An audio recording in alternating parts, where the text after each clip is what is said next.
C'est l'histoire d'une barque de retour au bercail.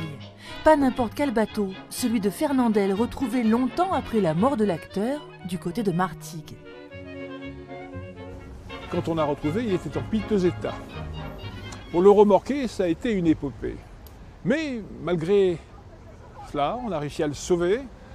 Et grâce à la détermination d'une équipe d'hommes liés comme le sont les doigts de la main, nous avons réussi un miracle. Ah, Je te la bise. comment vas-tu?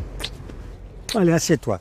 Les auteurs du miracle, Alors, c'est qu'est-ce à qu'on va Robert dire et Didier que l'on doit la résurrection du caméra. Dès les années 50, Fernandel passe tous ses étés dans sa villa de Cary qui donne sur le port.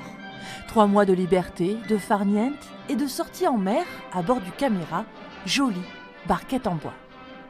Tous les après-midi, il avait sa barque qui était amarrée quelque part par là, et son capitaine, Reynaud, venait le chercher, et il allait à la pêche.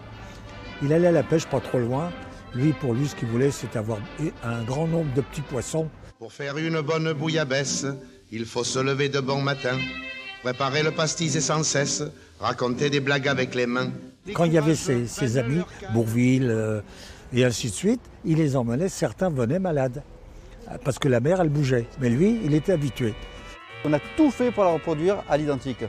Avec des photos, on a bien regardé tous les plans du bateau, exactement les coins, la coque comme elle était, la cabine. Il fallait que ça soit parfait.